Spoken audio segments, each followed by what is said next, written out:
It's not true. You weren't number one at the ladder. You weren't, bro.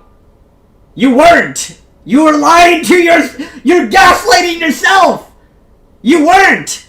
So I have this guy called Avilo, and he's like, you got banned on Twitch. He's standing with RTS and Solidarity. I'm like, yeah, the politics. People find out that Twitch is pro-terrorism. This is great. You know, you see my videos on Father Spirit Son. Go to fatherspiritson.com and search for Amazon. Amazon supports terrorism. I knew it since 2021. I'm like, thank you. We can finally stand for human rights. Okay, but this guy, I mentioned I've been number one in a bunch of video games. Dude, he loses it, you know, and he calls me a liar. And then, you know, obviously I just gave you proof of one thing. I'll give you another proof real fast that, like, the Crystal Fighter /a.html. You can see it for yourself, but here, I'll go see, like, Blizzard shouted me out on BattleNet. I was world famous back in the early 2000s, before cancel culture came around. Right? Like I said, I finished the ladder at number one. I finished number one ladder. Right here for the tournament, and you know, I didn't do so great in the tournament because the guy cheated. He said, you know, afterwards. So I mean, I was the favorite. Everybody thought I was going to take it away. I thought I was going to take the tournament away, but I didn't expect someone cheating. You know, so but anyway, that's 1999. Let's get to today. We're gonna watch Avilo stream. Watch him actually spaz out. He calls me a liar, and then I give proof that he was accused. Bro, you gotta stop this weird stuff, man. I think you're the same guy that posts this stuff on Twitter. You gotta stop, man. Like, you're not. You could have gotten World SC2 number one, but you didn't. Yes, because you weren't. If you were gonna do it, you would have done it, but you couldn't do it. You weren't at that level. You just gotta admit you were not at that level, bro. And Blizzard canceled your interview as lead designer in SC2. Then, bro, I don't think you were ever. You gotta look at reality, bro. Like, the stuff you're saying. Like, I'm just gonna put it to you this way: the stuff you're saying might have been why you didn't get hired. Like, at some point, you gotta self-reflect, man. Like, I wish you the best, but the stuff you're writing is a little bit unhinged.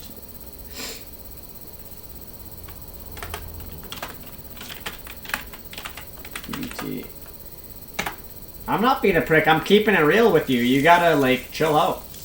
I'm keeping it real. Like, if you're not at that level, you're not at that level. It's not true. You weren't number one at the ladder. You weren't lead designer. That's not fucking true, bro. Like, look in the mirror. You have to face reality. Like, that's like me saying right now I'm rank 1 on the NA ladder. I'm not. I'm rank 132, and that's you weren't, bro. You weren't. You were lying to you're gaslighting yourself. You weren't. This is like me saying right now that I'm rank 1 on North America. I'm not. I'm rank 132 currently. If I want to work up to rank 1, I'm going to have to put in the hard work and prove that I can do it. If not, it doesn't happen. It is what it is. You don't need to, like, pretend or whatever. Like, you know?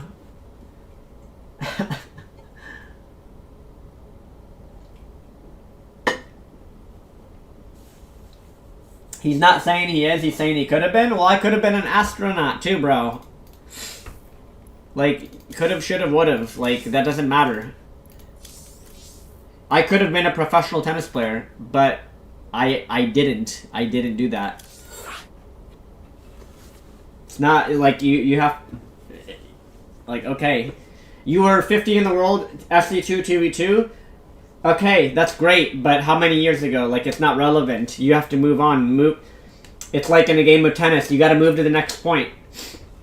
I used to be rank 1 at StarCraft 2. I used to be rank 1 years ago. I don't bring it up every 5 seconds and then try and use that as my resume. It doesn't work.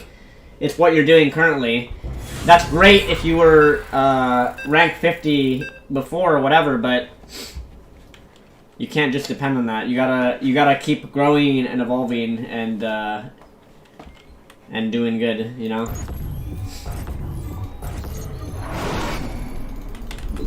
Go ahead. No one, basically what I'm saying is, like, no one cares. Like, number 1 every art test you played? No, you weren't. Because we would have, see, the thing is, we would have heard about you. Not man. enough minerals. You're just making shit up out of your ass. You're trying to grift. You're trying to Go ahead.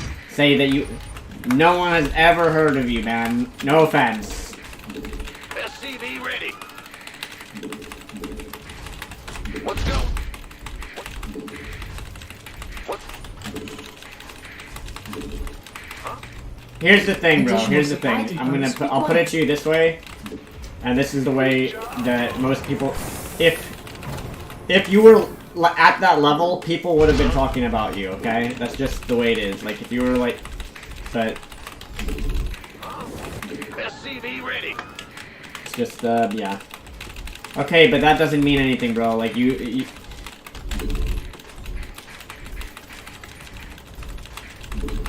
SCV ready. okay, you were world famous, but you aren't now. So now what? Now what? What's the next step? I'm just curious. I'm presenting to you the question. I'm not trying to be mean. What's the next step here? You were, you're not now. SCV ready. I was on Twitch, but I'm not right now. What's the next step? We gotta go to the next step here. Go ahead. What is the next step in your? What is the next step? SCV ready. Okay, Battle.net shouted you out. So what? That's great.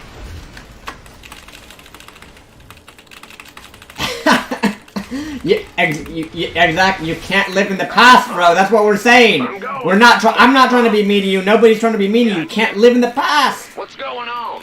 2025. I was ranked 1 years ago. I can't bring that up 500 times during my stream. It doesn't mean anything.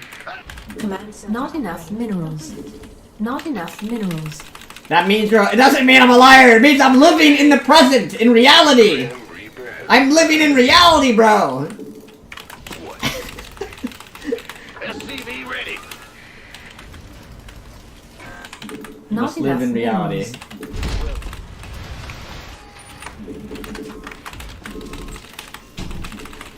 Additional supply depots required. Gangway coming through. Bro, you haven't proven me wrong. I don't even know what you're talking about, man. Nobody knows who you are. No offense. Like, again, I'm not trying to be fucking mean. I'm literally not trying to be mean. SCV ready. You say your username. You say you were Crazy Jim on StarCraft 1 on the Battle.net forums in a battle report. Like, nobody fucking cares, man. Like, no offense. Our SCVs are under attack. SCV ready. This better be armed and ready. Add-on.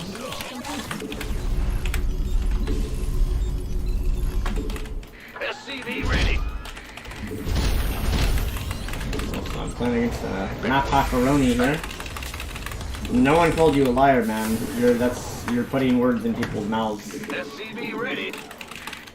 We didn't call you a liar. You were world number 1 at every RTS you played. Okay, show us, like, you're making a claim, but how come nobody's ever heard of you? Ready. So maybe you are a liar. No one's heard of you, bro. How have you been world number 1? When in SC2? Nobody's heard of you, bro. I think you actually are lying now. Go. Cyclone. I think you may actually be lying. You may be trying to. SCV ready. I don't even know now. I can't build here. What was your username? Not enough. What are your credentials? Not enough minerals. You're trying to say you were number 1 at RTS games, but yet nobody has ever fucking heard of you. No one. Yo. Sounds to me like we got a little problemo here. Not enough minerals. Somebody making shit up. SCV ready. Oh, you're 2v2. Oh, okay. Bad news. Okay. SCV ready. Right, sure. Not enough energy. SCV ready. Raven online. Not enough If he's minerals. telling the truth, This vessel requires if he's assistance. telling the truth, well then, Not enough. we live in an alternate dimension. Ready to roll out. SCV ready. Go, go, go. We're in the Twilight Zone. In the rear. SCV ready. Scanning battle. Show me who. Additional supply. SCV ready. Additional supply depots required. SCV ready.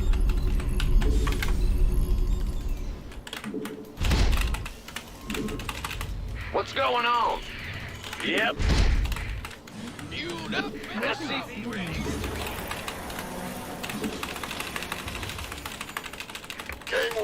You want to be world number 1 in 2v2, you can get there in another month.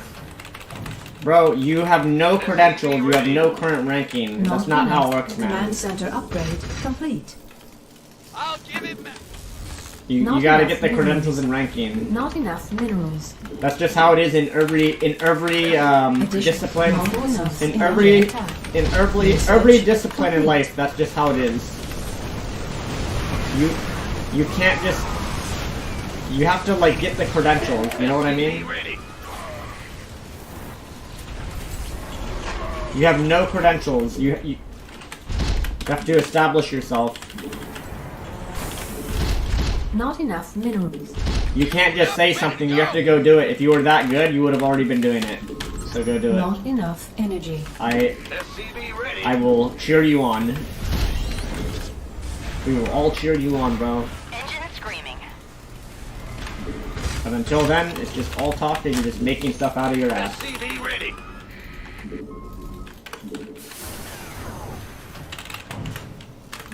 Not enough. Insufficient Vespine gas. SCV ready. Ready to raise some hell. Not enough energy.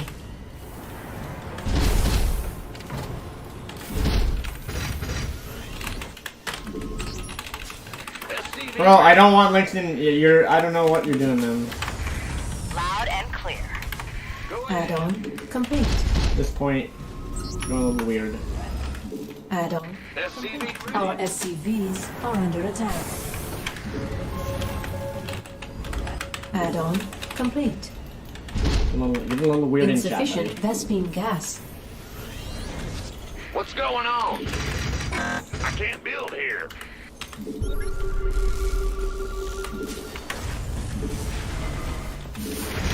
Loud and clear. No problem. Add-on complete. Scream and fury. Research complete. Can do. Ready to raise some hell. Yeah? Mayday! Mayday! Engine screaming.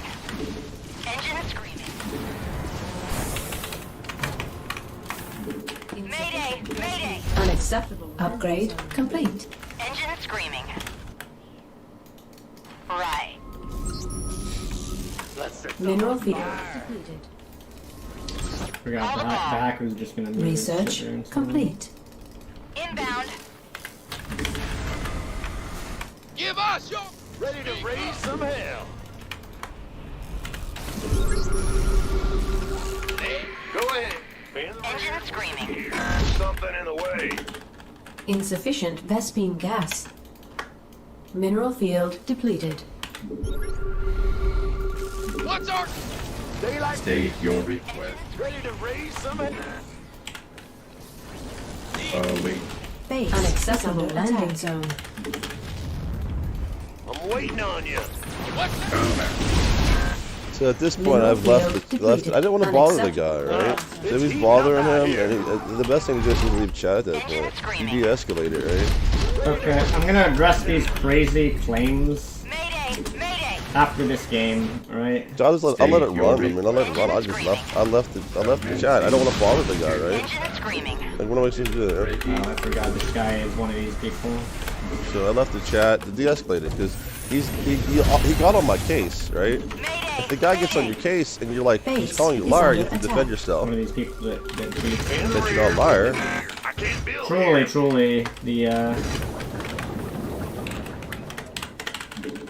truly one of a kind map hacker that does like. Mineral field depleted. Oh, you know what I can do?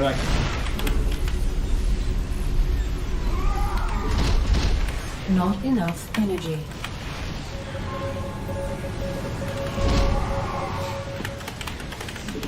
I got my ears. So I de-escalated by leaving the chat. This is the guy that I tell you Base is it's under like attack. very pointless playing against him. Mineral field depleted. Ready to plunder. He built no Unacceptable units and landing then zone. goes into carriers Base is under attack. because he literally map hacks. Research complete. Alright, I'll just leave against that guy. It's pointless playing. We beat him sometimes, but it's like pointless playing. Alright, dude. So Yeah, this weird stuff in my chat, like, I don't know, man. Nobody's heard you. The way the world works, bro, is if you're good at something, you will be at the rank that you know, you'll go do it. You can't just say, oh, I would have been this. Like, okay, this is not. You have to go do it. That's just the way it is. So Avilo's at the right now, Kim. Before he goes on his tirade, because I've never heard this tirade before. At first he made claims that I was never number one at all those RTSs, and I have proof that I was number one at those RTSs. Right? No one wants to see your linked thing from 20 years. Number one in the world at making at playing those games. So when I have proof that what he called me a liar, then he's a liar, right? So number one. Avilo said I was never number one at StarCraft and Brood War and Warcraft 3 and StarCraft 2, 2v2 and all that stuff, right? So he made a claim that I was not number one in all those RTSs. But I have proof that I've been number one on the ladder or rocketing to the top with a 65% win rate versus the top 10, which means you'll get the top of the ladder. You know, 65% win rate is what champions do in sports. You have a 65% win rate. You're like a reigning champion. You'll be like three-peating and stuff. You know, now if the top 10 players, any of the top 10 players had a more than like 50% win rate versus us, you know. In that case, you know, if the average of the top 10 players had less than 50% win rate, we have a less than 50% win rate, we're not going to be able to beat them long term. We're not going to be able to get to the top. But if you have over 50% win rate versus the top 10 players, you're going to rocket past them, right? So 65% is dominating the top 10 players in the world. Dominating the top 10 players in the world is what we were doing, me and Crazy Dre. And we were just screwing around. We weren't even trying to play Warcraft, StarCraft 2 that hard. We didn't even break a sweat. We don't like it was. You have to understand, when you have a lot of skill, when you practice every day, you don't have to try. So I wasn't even a professional StarCraft 2 player. I was just like some guy. I think I was making my game, one of my games back then. I wasn't too hard, too all in all about StarCraft. It was just a hobby. But still, within a month, we went from nothing to the top 50. In which case, my buddy had to go work at Tesla. All right, and I'm sitting there like, well, you know, top 50 is kind of cool. I would like to get number one. And we did have a 65% win rate versus the top. I think he was bored because everybody up at the top of the ladder was doing this photon cannon. They were doing this photon cannon Ling Rush. You know, they were doing photon cannons and Ling Rushes. And basically what happened, we just defend the photon cannon Ling Rush, and they would surrender within like 6 minutes, right? These people were trying to get their turbo wins, and they just shuffle the dice to get to the top of the ladder. If everybody's doing... Like let's say your game's crap. You know, it's like Command & Conquer 3. It's a crappy game. It's all mass tanks. If you know the game's crap and it's a dice roll, who wins, then you want to play as fast as possible. The best strategy is to play as fast as possible, get the game over with as fast as possible. That way you can roll dice as many times to the top and get to the top, right? Like let's say there's a strategy. Okay, I'm going to explain something. This is important because a badly designed game is a dice roll, right? Like StarCraft 2. You know, it's rock paper scissors. People call it. You know, 3 base, 2 base, all in, right? So a badly designed RTS, like Command & Conquer 3, is a dice roll. Now, StarCraft 2 2v2 was not a badly designed game, but people thought it was, right? So they would just try and Ling and Photon Cannon Rush, 4-minute win, 4-minute wins. So like the top, I say probably top 30 is shuffling. They're shuffling the deck by rolling dice. Now everybody below top 30 is dying to Ling Rush and Photon Cannon Rushes, right? They're dying to it. So they filter the top, and then when you get filtered to the top, you want to play the game as fast as possible. You don't want to like do this long delayed game and barely win because you're rolling dice. You get number one. You roll dice enough times. You know, it's like StarCraft 2, rock paper scissors. If you know the meta and your thing, you'll get a couple wins here and there. You'll win a championship here and there if you know how to roll the dice. But it's like the 17-minute dice roll, dude. Like rock paper scissors, you know, and rock paper scissors takes like 1 second to resolve. Rock paper scissors of StarCraft 2 takes 17 minutes to resolve. And I just don't want to play that game, you know. I've been up to like masters in StarCraft 2 2v2 1v1, and I was showing no signs of stopping. But when I played the game, I would literally just mine out the entire map. It's boring. There's no way to attack the opponent's probes, you know, because original StarCraft had the rush. You rush in with, like, you bring a couple units, they make a couple units, and you stalemate, right? And then you build tech and you expand, right? But if you don't build units, you just lose. That was StarCraft. And what happened was David Kim, Dustin Browder David Kim, Dustin Browder, they didn't fast games to resolve, right? They didn't want the game to resolve fast, so they made it so you can't rush. But by taking away the ability to rush, it makes them so your choices are tech and or expand, because you can't slow your opponent down from making lots of drones, lots of bases, lots of tech. So the only thing you can do is counter it yourself, right? So then the game ends up being like, well, I can't even slow I can't slow you from making units or drones, so I might as well make more myself. It's a bad game. StarCraft 2 is a bad game. It's a terrible game. It's a game, 1v1 is a terrible game. But 2v2, since you have more units, you can overwhelm those sealed off depots, overwhelm those queens with ground to ground, right? I mean, I'm going to say this again because it's very important. This is actually, it's not the gimmick units, it's not the oracles, it's not the disruptors, it's not the adepts, it's not the gimmick units in StarCraft 2 that suck. It's the inability to even do like a basic attack on your opponent's resources at tier 1. Like, so let's just look at it this way.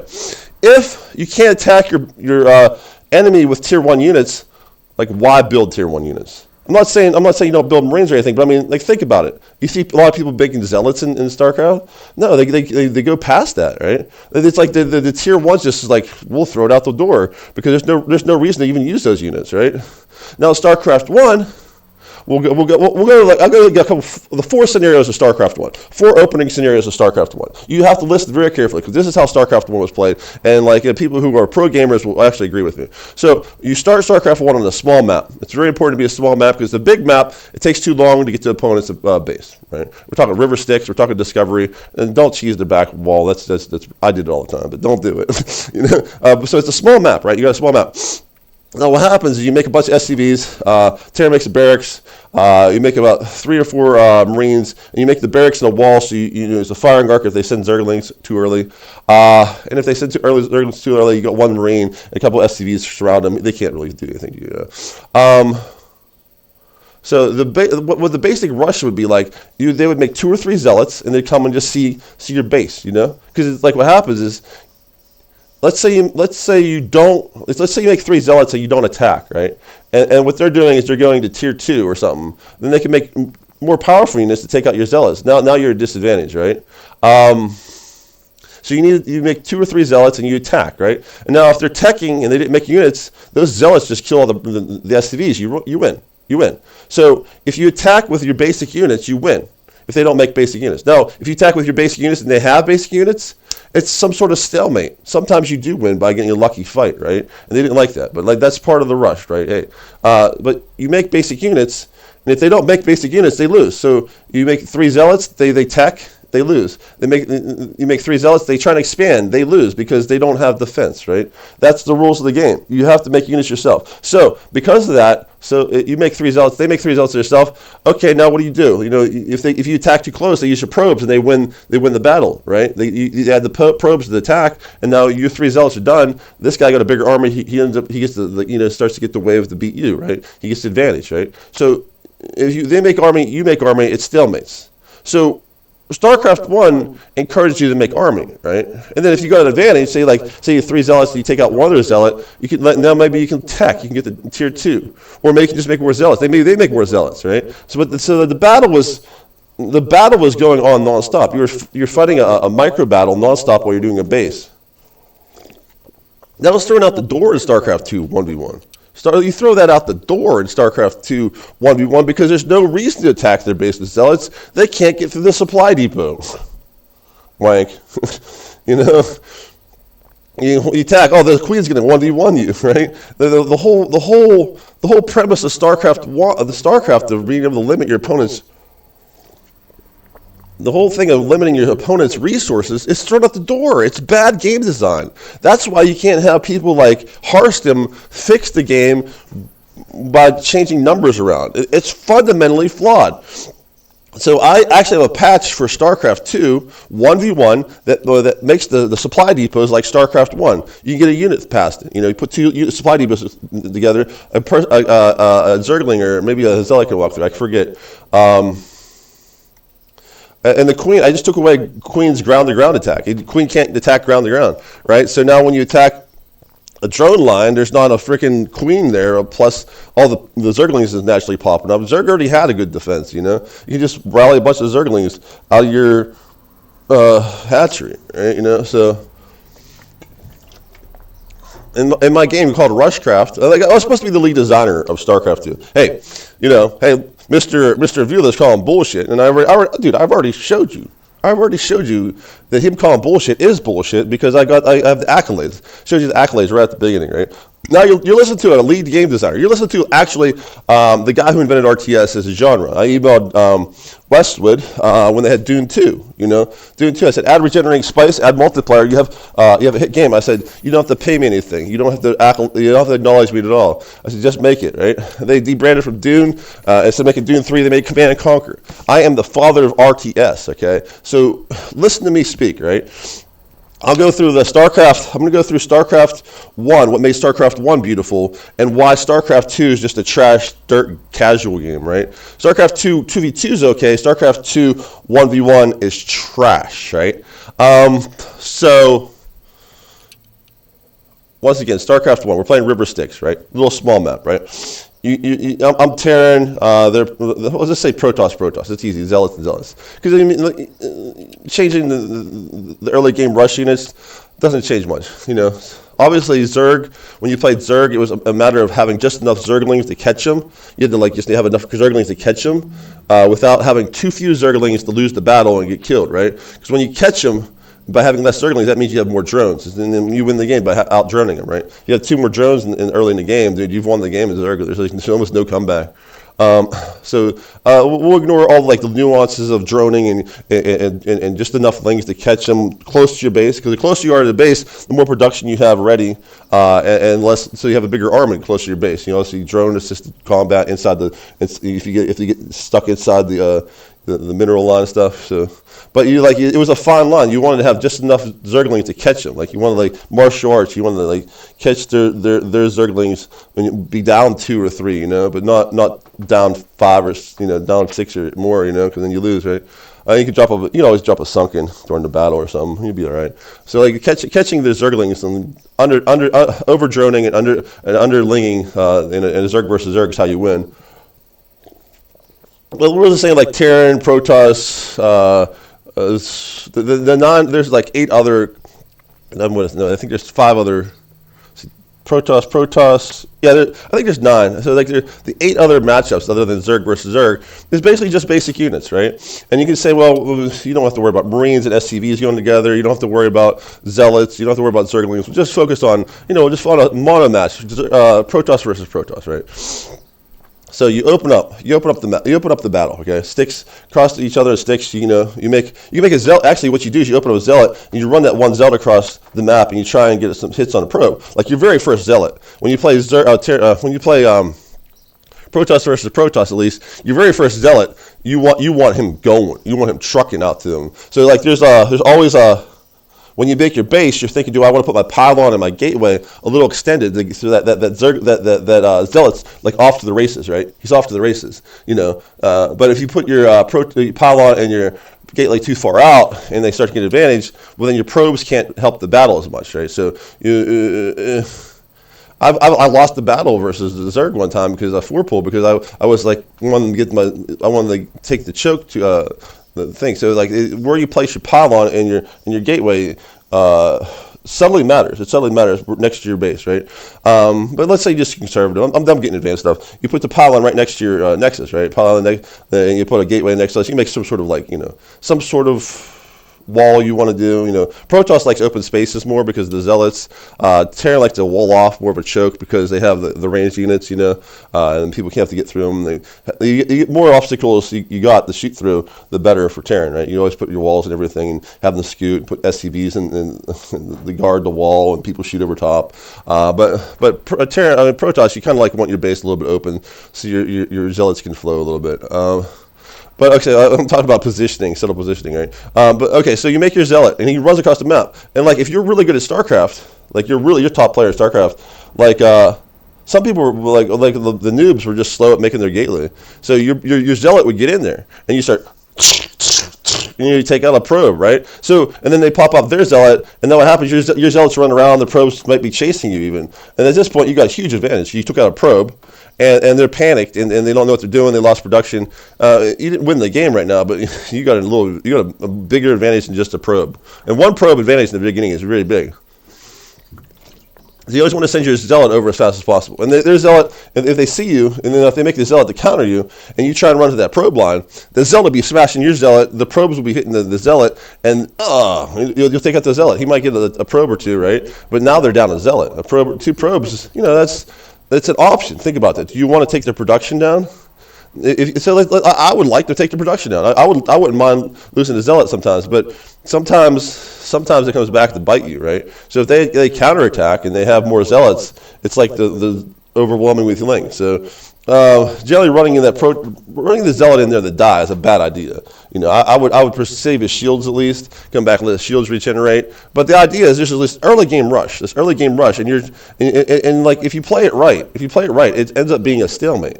It's almost like a give and take stalemate, and you have to know how to play the game. You have to be a good player to play StarCraft 1. Now StarCraft 2, you don't have to be a good player. Anybody can play StarCraft 2. It's like, look, Ma, I got a trophy. I'm playing StarCraft 2. Anybody can play StarCraft 2. Full wall off, queens. Anybody can look good at playing StarCraft 2 because there's no way to early attack people, no way to test your opponent, no way, and that's what David Kim and Dustin Browder want to do. Casual gaming makes people happier, so they turned StarCraft 2 into a casual game. It has more in common with Clash of Clans than it does with StarCraft 1, and people hate you when you say that because their whole life was dedicated to this Clash of Clans luck fest. And you're like, okay. But anyway, so you see, StarCraft 2, there's no way to go and do that early game mitigate. You can't, in StarCraft 1, if they early expand with Protoss, they've lost the game because your 2 zealots there just pounding on the probes. They have no probes, you won the game, right? If they try and get the tier 2, tier 3 real fast, they didn't make any zealots. Your zealots are there pounding on the probes, they're dead, right? So there's only so many possible avenues you can go in StarCraft. That's what made it beautiful.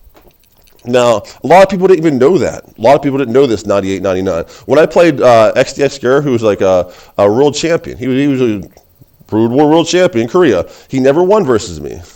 I went 6-0. He got really mad at me. He would get mad at me. He's like, no one ever beats me. I said, that's what number 2 in the world says. And I'm saying you're number 2 in the world. That's a compliment, XDX Gur.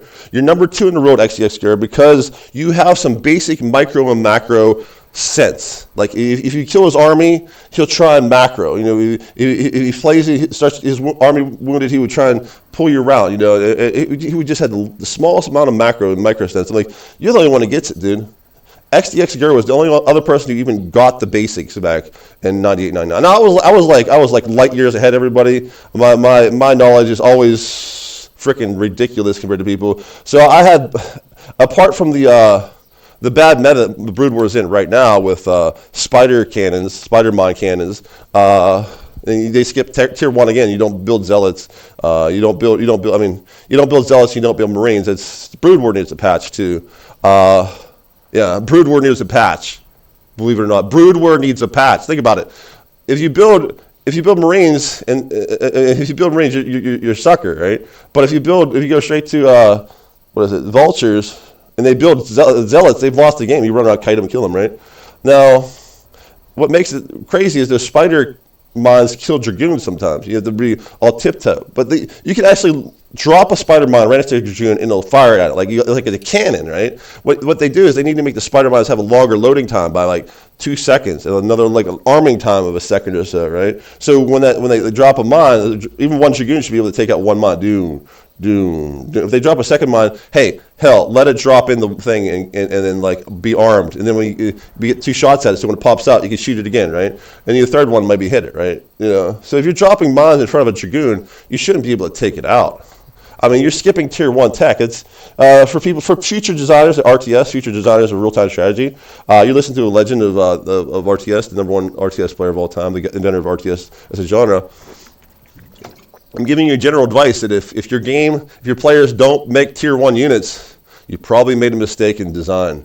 Because if you tier 2 units you can skip to, then you like, why'd you even put those in the game? Like, why would you, if people aren't making those units, why are they in the game at all, right? So the idea is you should make tier 1 units to be able to skirmish with your opponent. You skirmish with your opponent with your tier 1 units, okay? Your tier 1 units skirmish with your opponent, and they skirmish with you. And it's very basic combat, like flanking. You think maybe like one guy's a melee, one guy's ranged. You don't want to make it all fancy, like this guy drops an explosion after 5 seconds, and these guys get a buff of like 3 hit points that dwindles down to negative 5 hit points until they get regenerated. You don't want to make it complicated. Tier 1. Tier 1 is your basic, what you might see in an actual military battle, like melees versus ranged. And then like military gaming strategists love to see the flanks, and they like to see like the different maps, how like I get your firing arc. Oh, we got a river, so the firing arc here. Make it get the gun, the melee's down. The melee's like, well, we can't fire across the river because they got a choke point now, and they're getting more range. So as they get more and more range, the melee's going to be useless. So we're going to have to have better. We're going to research a better tech so we can get our range to counter their. That's how you do it. You don't open up the game with like freaking adepts where they're warping everywhere. You don't open up the game with freaking like all sorts of gimmick units. The opening of your RTS should be very basic. Melee versus ranged, or like I said, big melee versus small melee, zealot versus zergling, right? And that's why StarCraft 1 was good, because you had a tier 1. Now Brood War, when people found out about the broken spider mines, they just need fixed. There's a bunch of buffs that need fixed in Brood War. Like people don't make scouts anymore, because there's a point back in the day where you just clump your scouts and you could kill anything from the corner, and it was bad. So scouts were overpowered, but Blizzard over-nerfed them. They need to give them back 1 air to the ground, plus 1 air to the ground for upgrade. Same with Wraiths. Medics shouldn't be healing each other nonstop. I mean, that doesn't make sense. Okay, there's a woman here, or man. It doesn't matter if it's a woman or man. It's just people like, it sounds like I'm being sexist today, but you have a person, right? You have a person in a suit, right? And there's aliens just beating on them nonstop with guns and claws and stuff. And they're like, I will heal you. And they're both there healing each other. Oh, we'll be fine. Claw me. I will heal you. What medics really have to do is they have to have this timer that if a unit has been hit, within 5 seconds you can't heal it, right? So you have 2 medics there, they blow up, right? You can't just have these medics standing back to battle as like freaking heal, like they're freaking like magic healers, right?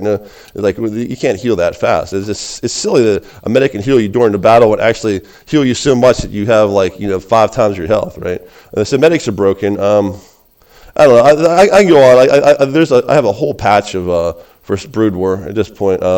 But the idea is that the spider cannons are messed up. You need to bring back tier 1. You need to bring back the Marine, the Zealot Rush, and I'm not like I'd play Brood War and stuff right now, but I don't like the spider cannons are so overpowered it breaks the game that no one wants to make Marines and Zealots anymore. I like Marines and Zealots, Marines and SCVs, Zealots. Tier 1. I guess I'm an idealist. I like to play games that are proper, So I don't play StarCraft 2 1v1. It's rock paper scissors that takes 17 minutes to resolve, right? So you just start to all you have to do to fix it is to get rid of the wall off of Terror and ground the air. Ground the ground in Queens, and all of a sudden StarCraft 2 is a lot like StarCraft 1. You can stop the rush and stuff. All right, enough of that. You can tell I know what I'm talking about. You can tell. That I've been number 1. I would give you proof I was number 1, but you can tell I'm a really good designer. Here, before I go, I have a design. You'll love this one. StarCraft 3, right? StarCraft 3. Physics-based RTS, right? Opens up. StarCraft 3, opens up just like StarCraft 3 opens up just like StarCraft 1 or something, right? Well, we'll go back to StarCraft 1 for units, right? Zergling, Zealots and stuff. But tier 2, maybe you get Jeeps. Like say Terran gets like a Halo Jeep, right? Now here's where the physics parts go in. The faster the Jeep's driving, and then it just go real fast. The faster it's driving, the more Zerglings it'll plow through, and they'll go flying off like off the side, right? Think about it. The faster you go at something, the more it hits, right? So then you get Terran gets like rocket bikes. So let's say Jeeps are tier 2.5. Rocket bikes are let's say tier 2. Rocket bikes tier 2. So you have a bike, a motorcycle, and it skids, and you turn, it goes, and it spins out a little bit, right? And then when it's aimed at the opponent, it goes, but when it's spinning out, it doesn't do it shoots. And then when you move the direction, it's going so fast that it leaves like trails. Like you ever see a motorcycle go, and it spins so much, it goes, and then it goes flying that. So you have these motorbikes that have like real physics engine, like you're driving a real bike, and like so it would be cool. Like so, like the Zerglings would come out, and you'd be like, ah, and you try to scream and they go away. But if you have a bunch of Zerglings and you go, and you clump into them, and your guy rolls, and then like the Zerglings hit on top of them, right? This is just the beginning of physics-based RTS. This is just the beginning of physics-based RTS, right? So your motorcycle is really drivable. And then Zerglings. So then what happens? There would be upgrades like say a tier 2.5 upgrades called rockets. And what happens is you get a rocket and you actually go into like almost like a side window. Where do you want to attach the rocket? Like you attach it, and you could have like I don't know for stuff you have pre-made like slots if you already attached it, and like say in like a maker before you get in the game. Like how you like to attach your rockets to your ships. So you can attach a rocket to like your rocket bike. You can attach a rocket to an SCV, right, or a Marine, right, and they go ah, like they're freaking they're shooting like as they're flying over, right. You can attach a rocket to them, right? But you attach a rocket to a rocket bike. Say you have your bike sideways, okay? This is the front of the bike. Here's the back of the bike, right? And then you attach a rocket. It's the front of the bike, back of the bike, front, back. So you attach the rocket so the rocket's facing this way, down and this way. So when you're driving, you hit a rocket, your motorcycle, your bike will jump over. Say like the Zerglings come out, turbo boost. You're on the other side of the Zerglings. Pretty cool, right? That's what we can do with next gen RTS is physics-based stuff, right? And it gets wilder than that. Okay. Imagine Lost Temple. Now you have your motorcycle and you angle the rocket a little lower, right? I mean, this is actually talking like physics-based RTS. So you actually choose which angle the rocket goes on the bike. The factory, the tech factory, the armory upgrade. You're in there as like a mechanic, and you angle what you want. Now you can do it in game, but obviously you probably want to do it pre-game and have a bunch of selection, like auto selection, down, high, low, and it'll show the angle of it. And you pick it, and then or like it'll have a default that you don't have to think about. You just make it, and it's always angled that way, right? So you attach a rocket that's like straight here. So you come up the ramp, like Lost Temple, they're all walled off. And you have like let's say you have 4 bikes, right? They all turbo boost onto the ramp. Now even though you have a wall off over here, these bikes are over here going around you, and they're blowing up your SUVs. You just had 4 bikes turbo boost over the ramp. Early game situation around 8 minutes, tier 2.5 situation, and now that's a real threat. And they're all like driving like crazy, because you're driving 4 bikes at once, and then they're trying to blow up the SUV, and then your guys come out, and then you all and you launch off the ramp back down to the ground. And obviously upgrades could be like how many times you could use the rocket boost. And then you start with 1, then you upgrade to 2, 3, and then it can get really wild. And listen to this: multiple rockets on one vehicle, right? So you have a motorcycle, right? You have a motorcycle, and you put maybe 10 rockets right off the back, like right here in the back. So you fire and you go up in the air, and then you're freaking there's a Protoss carrier. Sir, we're reporting. And then the rocket bike hits the carrier because it was airborne, right? The carrier's like, oh, we almost took damage there, sir. This is a crazy biker, and the bike just explodes, right? But if the biker had, say, explosives on it, so you mount rockets and explosives, big blowing up. So you don't have your air tech yet, but you're oh, I desperately want to hit that carrier because that's their only hope is to hit the ramp and hit the carrier, and you do it. It'll be like a big thing on stream. I can't believe the guy loaded his mic with motorcycles. I mean, loaded his motorcycle with motorcycle with motorcycles. Can't believe the guy loaded his motorcycle with rockets and explosives and blew up that one. Then he was able to get back to air tech, right? Now we're going to get back down to the Jeep. So you have a Jeep. It's a big Jeep. And the faster you drive your Jeep, the more damage it does. So if you drive into a wall, boom, it'll actually do damage, right? You don't probably want to do that. I'm actually probably have some sort of mitigator, like maybe an off switch that you can't drive in the wall. But there'll be a safety switch for pro gamers that you can drive into a wall. Think about that. So you can really go really fast. Like the safety switch, like make sure you don't do that, right? For pathing, right? So you have a safety switch to make sure for noobs to make sure they don't drive into a wall. But for really good players, you have the ability to just wreck your Jeep into the wall, take a little damage. Probably not that much, right? But if you're going really fast with a Jeep, like you have these zerglings, and the Jeep goes, like it'll slow down as it hits them, and the zergling will be like plowing through it, right? So this is called physics-based RTS. It's the next generation of RTS. If I made StarCraft 3, like I was supposed to be the lead designer of StarCraft 2. And if I made StarCraft 3, I would make this physics-based RTS. I mean, like, you're talking like, you have like, maybe you have people like with Protoss would have the sonic cannons or something like, and they would, boom, and it'd be a big pulse. And like Marines get hit, it'd be like, blah, and they all go fly like ragdolls when they get hit with it, and then they come back up, and then so we blow up the flanks, like physics-based. You throw them all around like ragdolls, and it's designed for the Twitch. This is designed for the Twitch. The YouTube streaming, the Rumble streaming. I don't like to shout out Twitch. People know what Twitch is, but Twitch is they ban people who say terrorism is evil. They're propping up a terrorist as we speak, Hassan. So I don't even shop at. I don't shop at Amazon because they're pro-terrorism. I mean, you look at FatherSpiritSon.com, look for Amazon, or FatherSpiritSon.com, look for Twitch. They're supporting terrorism. Okay. Twitch supports terrorism, and I don't know why, but I got banned off. I was making $200 a month. Everybody says I was the best streamer. Everybody says that to you. It's like, hey, you should know. But I had 100 viewers all the time, and I was growing. It was like my viewership was going up. I'd probably get a couple thousand. I'd probably have thousands by now. I go on. I do wild stuff, talk, play songs, make my own songs. I make parody songs like Weird Al. I didn't start the Baron and stuff. Just do dumb stuff. People like to watch that stuff. You got to be entertaining. And the stream was popping off, I mean, I got banned because I said terrorism is evil. Women deserve rights in Iran. And lo and behold, the women's rights revolution happened after I was saying that. I wasn't just me saying that. Other people were saying women's rights revolution has to happen in Iran. Women can't be treated like objects. We're all people down here. We're all people down here. We all deserve love, right? So, Avilo, no, I don't have anything against you. I love you, man. Grubby, I don't have anything against you. I love you, man. I don't know why you guys are trash talking me. I mean, like, you calling me liar and stuff. I have nothing but love, and I was in the arcade for 10,000 hours. I never saw anything but love.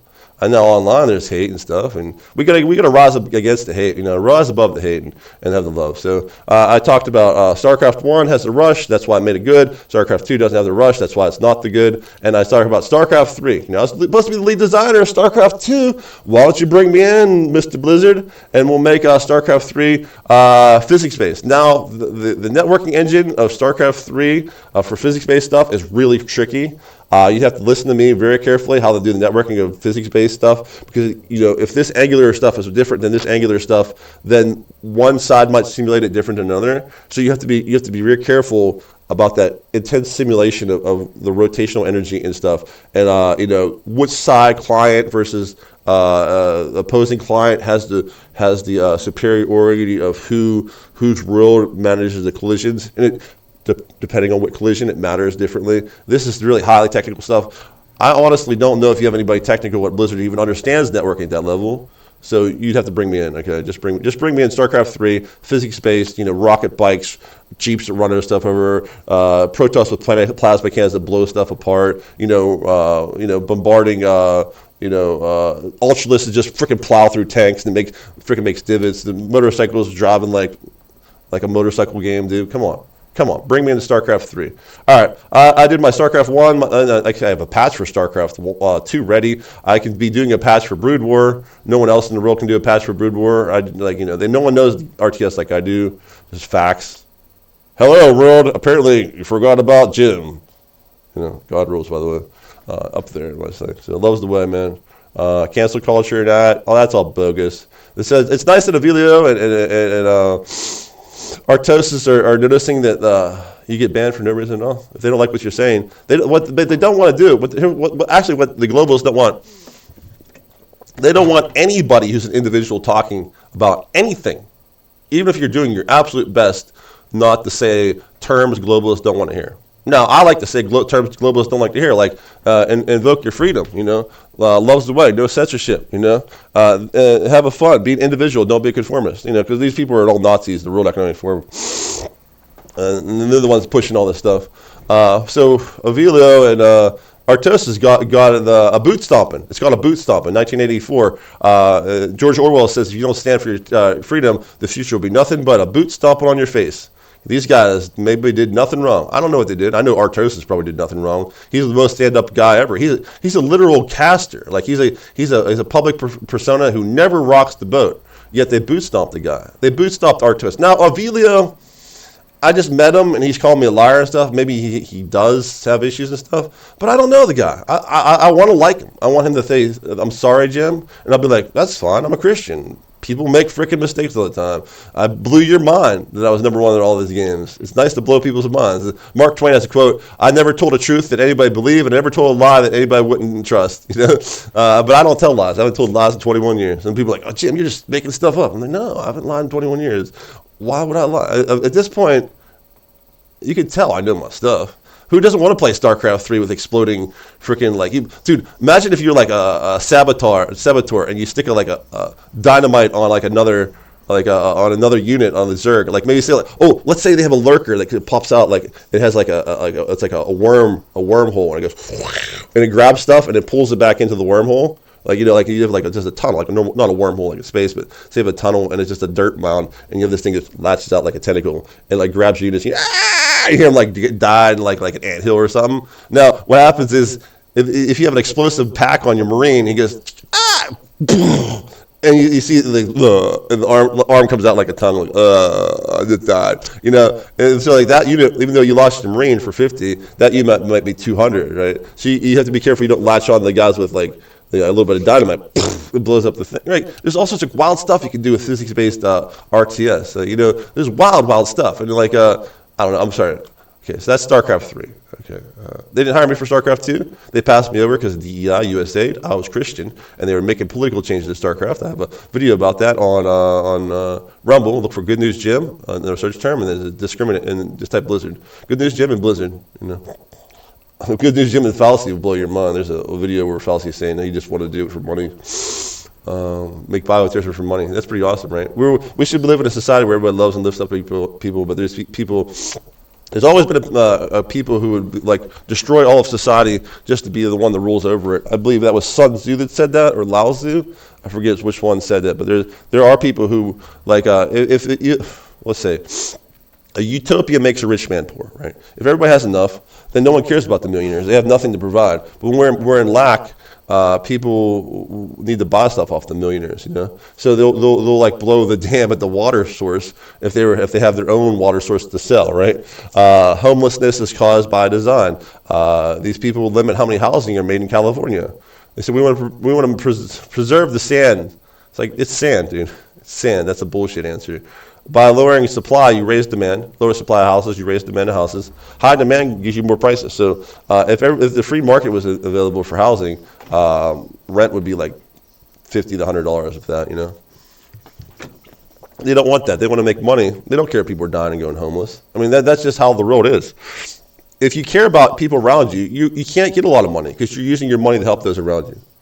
So anybody who's a billionaire, I mean, I hate to say it, anybody who's a billionaire made a billionaire, why weren't you helping people as you went upwards? Why weren't you helping anybody? Greed is not good. All right, enough preaching.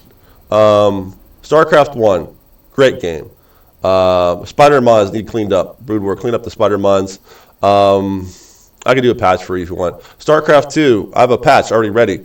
I just need a guy to put a reaver in. It's play tested and everything. It's gets rid of some gimmick units, but most of all, gets rid of supply depots, wall off, and Queen's ground. And StarCraft 3, I'm pitching StarCraft 3, physics-based RTS, really good for viewership. It looks wild, it looks crazy. That's what we need for today's day and age. StarCraft 1, great game. StarCraft 2, trash game. You can't rush, can't stop their expand, can't stop their tech. StarCraft 3, the baddest of the bad RTS ever. Explosions, chaos, mass hysteria with physics-based interactions. So the beginning would just be Zealots, Marines, and Zerglings, which can't do a lot of physics-based reactions. But as the game gets on, higher and higher and higher tech, more crazy explosions, more wild explosions, more things get detonated.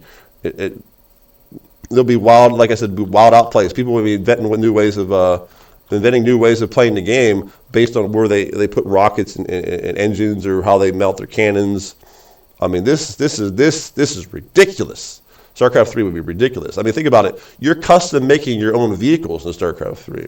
You know what I mean? And it's just, you won't be able to know what's going on. You'll be able to, like, you'll be able to tech tier 3, you'll be able to play the game. But at that point, the skill cap, there would be like almost no skill cap because the people doing off-meta stuff you never expect. I can't believe he drove a Jeep into us and it was full with explosives. Or, I can't believe Protoss, when we were sending a Jeep. So, okay, let's say this. Okay, they're sending a Jeep full of explosives. Oh, our zealots all blew up. Okay, great. That's funny. Protoss is like, oh, they're sending the Jeep with explosives. Teleport the Jeep back to the own units.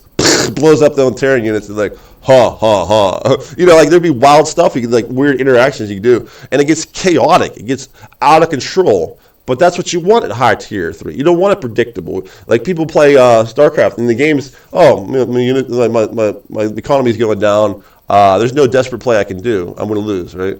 And be like, my economy's going down. All right, it's time to invest in like mutalisks that have like leprosy, and they'll die by the time like the bum, and you like so you burn off all your resources, and you like hope the other team gets like plague damage, from like but you sacrifice really high cost units.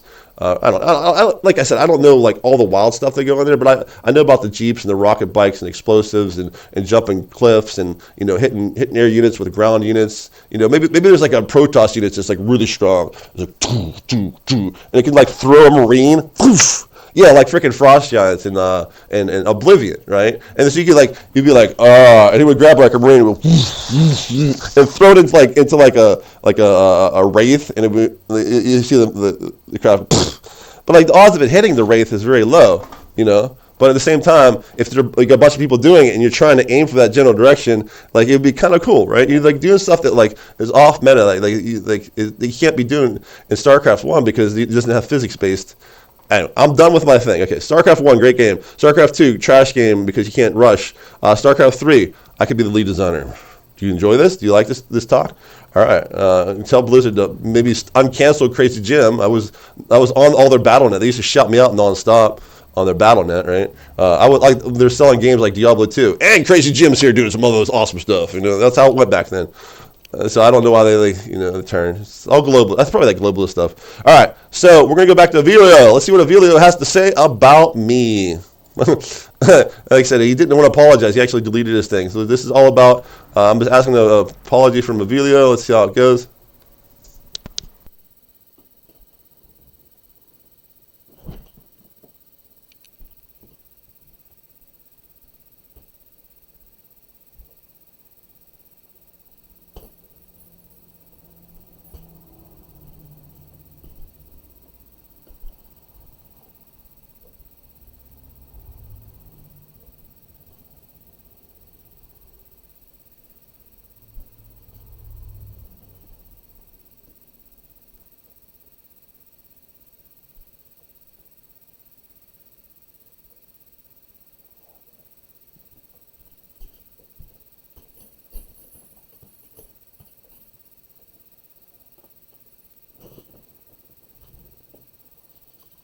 All right, so like I said, I left because I wanted to de-escalate it. I didn't want Avilo to be mad. I don't want anybody to be mad. I don't want anybody to be upset. But he called me a liar, so I had to prove I wasn't a liar. So I gave my credentials. People used to call me shout me out in the thing. Like I had like a fan base and everything. It wasn't just BattleNet shout me out. I wasn't just number one on the road these games up the ladder. I had people shout me out back then, and obviously fame comes and goes. That's how fame comes and goes. But I still have it in terms of skill and design principles. So Avilo was attacking what's it called the fact that I was never number one in those games, and I just gave proof I was. It's his opinion. It doesn't matter that I've been number one on the road. I don't care what his opinion is if it doesn't value that I was number one on the road. But the fact that he made a thing of it is just jealousy, right? So to close out, it's like it really just owes me an apology. I don't think I'm ever gonna get one. He deleted the comment, and I'm just here saying, hey, dude, RTS, man, RTS is cool, and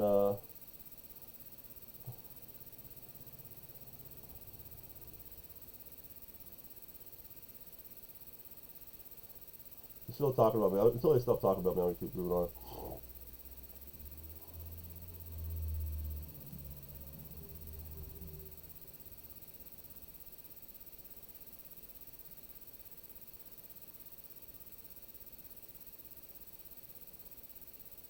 They're saying that I left because I got triggered. No, I want to de-escalate Avilo. I didn't want him to be mad at me. I don't want to be anybody to be mad for reason.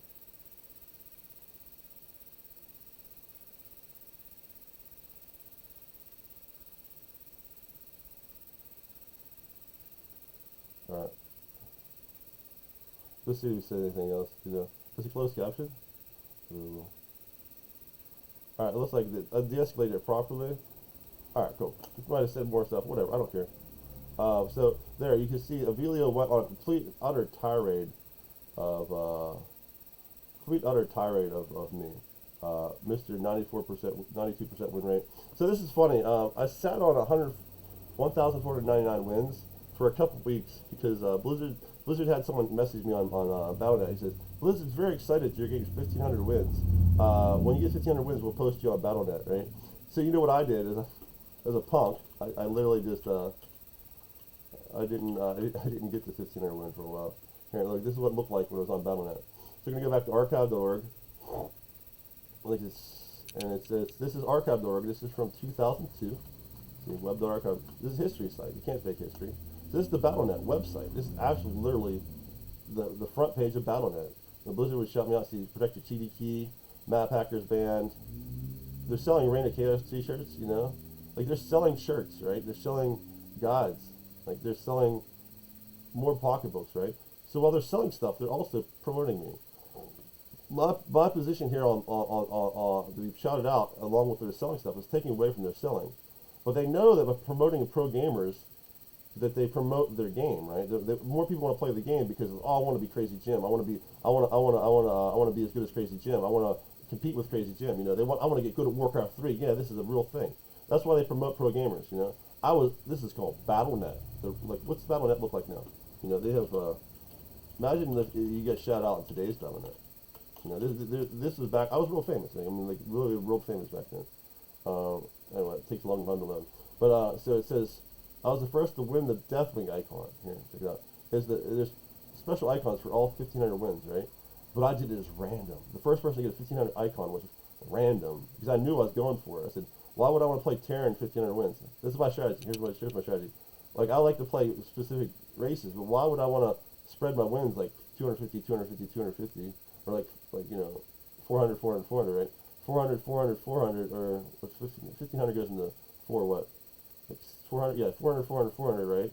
And then I wouldn't be anything. I wouldn't even be like the Farseer. I wouldn't be the Mark Mage, right? So I said, I'll just play random. And so I got the first person to get 1,500 wins was random. That was me. Right? Isn't that wild? You think it would be Terran? You would think it would be Terran, Orcs, Undead, or Night Elf. No, I wanted to play all the races. So since I knew I had these 1,500 wins as one race, I said, you know what? I want to play all the races. So let's go random. So I get a feel for playing all the races. And like I said, I played more Warcraft 3 than a lot of people back then. I was just mass gamed it, right? I played more Atari than anybody's ever lived. I mean, that's you can't prove it, but like we'll just say that since I played more Warcraft 3 than anybody has ever done. That's spelled wrong. Since I played more Warcraft 3, see, this is first 1,500 ones. You know, there's like how many people playing? Millions of people. How many people played? How many people played Warcraft in 2002? 4.5 million. So I'm the number one of 4.5 million of wins, right? Number one over 4.5 million people, right? That's pretty good. A lot of people aren't playing the ladder. Some people get discouraged. You know, 1 in a million is still pretty good, you know? All right, so anyway, here we go. Let's go down. So I was like, I won an award of mass gaming of millions of people for, not just mass gaming, wins too. Mass gaming and wins. First 1,500, right? I mean, look, this is versus everybody in the ladder. Top of ladder, 92% win rate. Imagine like, you know, being top 10 ladder and still getting like a close to 9% win rate. That's unheard of. That's me, right? I did this Senna. I was number 1 NA Mastery Senna. I mass game. You know, number 1 Senna NA Mastery. You know, 2 million mastery points. That's a lot of one champion, right? So I mass game. Now I don't play as many games now as I used to when I played Atari.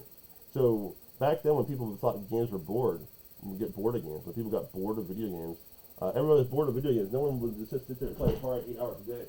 I did. I sat there and played Atari 8 hours a day every day I could. My mom would be like, "It's nice out. You have to go out and play outside." She would have to tell me to play outside because I'm like, I'm practicing to be a pro gamer. This is back 1980, 81, 82, 83, 84. 85, I should have got a Nintendo, but I think I got a Commodore 64 around 85 and 89. And I played so many Commodore 64 games, it's ridiculous. Ridiculous. So many Commodore 64 games I played. I played probably thousands because I pirated them. And pirating things is good for society because it makes your culture better. Look, I've created many things, you know. I've made games and invented stuff. And it helped my creativity. Let's imagine you had two Mozart clones. Let's go there. You have Mozart. You take Mozart, the famous composer, Beethoven, the famous composer. Pick whatever one you want, right? And then you have them cloned. You just take the DNA and clone them. And they're going to be able to do that pretty soon. They're going to be able to clone people from ancient times based on their DNA and their gravesite, which is really disgusting and everything. But so you take two Mozart clones, right? Two Mozart clones. One goes to a restrictive society. You have to buy your media. Other one's like, I don't care if you download anything, right? You gotta buy his media. You get Snoopy versus the Red Baron. Some Vanilla Ice. His music sucks. The other guy downloads 10,000 tracks, tens of thousands of tracks, maybe 100,000 tracks. Just downloading all these different songs, playing on YouTube and everything. And he's like, dude. I mean, I guess it doesn't make sense now because of YouTube, but back then you couldn't do it, and you have to use like LimeWire or Nutella, right? So he pirates all this stuff, and he becomes the next Fatboy Slim, right? So but they had equal talent, but one was told the restrictive culture, other was the embrace culture. So when you don't copy that floppy, if you don't copy that floppy, you let yourself live in a mind prison of no censorship, you censor yourself for like taking file sharing. Then what happens is you restrict your culture, and when you restrict your culture, then Electronic Arts can make trashier games, and you still spy them anyway because you're not used to good games, right? It's called recycle culture. It's the brother of cancel culture. First they cancel the good stuff, so you can't new good stuff get made. Then they start feeding you crap sandwiches. You're used to eating crap sandwiches. You get a crab sandwich with a pickle on it. You're like, wow, this is the best crab sandwich I ever had. I mean, you know, it's recycle culture. You know, so copy that floppy. You know, file share. It's good for society. If we all have file shared, you know what would happen in public schools? Public schools wouldn't have to rebuy books for thousands and thousands of dollars. The math hasn't changed and forever, right? You don't change the way you do addition. And so those original math books in the 80s freaking rule. From the 70s, they still rule, right? The math books from the 20s were pretty brutal. It'd be like, add 1.593213675543 plus 1.133559966 multiplied by 0.2. And it's like, they would have these long numbers just to like drill you. Oh my god. It's actually funny to look at the math books from like a long time ago. It's like they wanted to punish people. But, yeah, math doesn't change much. So when they get the good math books with like actually just focus on what you have to learn in the 70s and 80s, you don't have to rebuy that over and over again, but they do, right? And that makes your property taxes go up. You know, the kids could have more field trips if you could like file share. If we got rid of copyright completely, because really what copyright does, patent does, it doesn't protect the inventors. Look at me, I invented the smartphone. You know, Bill Gates and stuff used my not Bill Gates, Steve Jobs used my papers. This is like Jim's all over the place, man. How much did Jim not invent? Well, it turns out when you're really smart, you invent a lot of shit.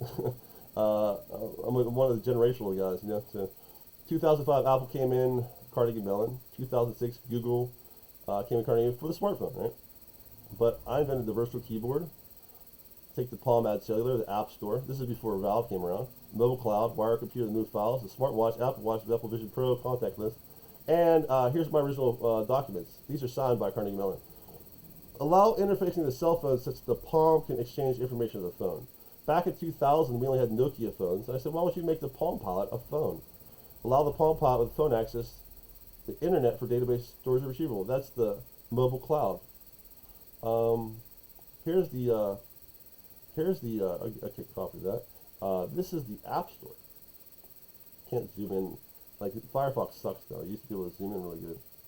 Can you zoom in really good? No, it only lets you zoom in so much, which is like that's a problem with Firefox. All right. Well, so what you have to do is you take the images and you have to paste it on. Here we go. Paste it here. This is from 2000. Provide an official website for distributing additional programs. Right. So imagine your phone. You go to this website and download a program off this website. a walled garden, right? Implement quality control of programs. So your corporation, Apple or Google, could make sure someone doesn't upload bad stuff. Quality control, and offer and provide three categories of programs: freeware, so like there's free apps, right? Shareware, use those for a little bit and they ask you to pay, which is they have that, and software, just fingers by the price of the author. People can upload their own apps and charge what they want. That's the App Store of Apple and Google. Yeah, I designed that in 2000. This is before Valve, Steam. This is before Steam even became a thing, right? There's another good one here. This one's actually funny. So I'm going to punch this in. Steve Jobs used these papers. I showed you, he came in the Carnegie Mellon with those original things. But this is the good one. This is my design. If size permits, allow a virtual keyboard to appear on the screen for alternative graffiti. So graffiti in Newton was where they drew words, and in OCR, optical character recognition, could understand what the words they were typing were. All right. Well, what happened was it wasn't working, and I said, well, we have to make like a virtual keyboard. Like at the point, there was BlackBerries out there. There's BlackBerries with physical keyboards. But that adds to the production cost, and also makes it more cumbersome. So we have to add a virtual keyboard on the screen. Now there has been touch typing. It goes back to the 70s. People select stuff on the computer with that. And it's gonna be a neat little screen. And thought it was the future, and back then, but there was never a full keyboard. There was never been a full keyboard, and so I designed it here. Now the whole class argued with me nonstop for 3 days. I said, if optical character recognition could work, we'd have done it by now. They're like, we're a big university, we're all smart and stuff. Like, there's many more universities than Carnegie Mellon, and they're all smart and stuff, but we haven't been able to crack it yet. So let's put a virtual keyboard on it. And everybody agreed with me. I had to fight the class for 3 days. Now, if you look at the word virtual keyboard, Steve Jobs himself calls it we call it the virtual keyboard now, because he plagiarized me. Okay, Steve, this is a $200 billion lawsuit that I'm working with Apple. They're going to capitulate. They're going to drop me a settlement soon. I invented too much stuff. I invented everything in the smartphone, sans the swipe controls and the camera. So what's funny is the class fought me so bad, they said, ship the new Palm Pilot with Post-it notes stuck on the back. Imagine, you buy a new iPhone, there's like a sticky Post-it note on the back. These are students, man. Like I said, I used Commodore 64, saw thousands and thousands of menuing systems. I knew 1998 websites were bad. What else we got here? I'll show you some solutions. There's more virtual keyboard stuff. 3-button navigation. This is a good one. The home button, that wasn't on the Palm Pilot. The back button, not on the on the Palm Pilot. Multiple page view. Your Apple's main core button or the task switcher in Google. Yeah, I invented that. All right. This is actually pretty good. The site alert. How you when you get alert, it flashes. It vibrates your thing and makes a sound. You can custom sounds for your phone for different people, like your ex-girlfriend you might not want to hear. It'll be like, it's not like a death sound from a video game, right? You make sure it's not someone you like, so you don't have to check it. And then I joked around with smell alert, because I'm a punk back then, Let's have the smell-o-vision, Because I'm a designer, man. I'm a designer, I knew a lot of stuff, and I can make jokes too. And I invented, here, in eyeglasses, display goggles. You ever hear of Apple Vision Pro or Google goggles? Yeah, that's from the design. They looked at this. So once again, I want you to understand, Larry Page and Steve Jobs use these designs. Look at this. Apple becomes newest tenant in Carnegie Mellon. So July 25th, 2005. All right. Now, these papers from 2000, but they were kept. And then this one's good. For the smartphone, Google came in. Apple made the smartphone, then Android right afterwards as an arms race, right? But they used my designs for the arms race. This is good actually too. So, you ever see the question mark? This is funny. This is funny and legit. You ever see that little question mark with a circle around it? Ever see a question mark with a circle around it? There wasn't around before this. ChatGPT says, and AI says, confirmed it. Like some guy tried it back in 1968. This is a thing, but this icon with a circle around it, I invented that. Yeah, I invented that too. I believe there might be prior art. It's such a generic icon, it might be prior art, but I know of no prior art. No one knows a prior art of this. So if you know a prior art of a question mark with a circle around it, let me know. But what's funny about it is Austin Powers' dad He makes incredible claims like he invented the question mark. Hey, I'm Jim Sager. I invented like this guy's making incredible claims like he's number one in all the RTS, like he invented RTS and he invented the smartphone. And it's like, yeah, because I did. Let's go back to the Mark Twain quote. Mark Twain. I never told a lie that anyone didn't believe for a truth they would. Let's see if this AI can figure this out. I never told a lie that anyone didn't believe or a truth that they would is a humorous and insightful observation, Mark Twain. Suggests that lies easily believed while the truth can be difficult to accept or even understood. And the quote implies that easy belief in falsehoods or the skeptics in the truth. Yeah, you can make a lie sound good. Like the truth that I'm number one on all this stuff, it doesn't sound good, right? It sounds like I'm making shit up, but it's a fact. I like it. Yeah, I like that. Thanks, Mark Twain. He took all the old philosophers and like compiled them. So there's more virtual keyboard. This is good here. Look at it real fast.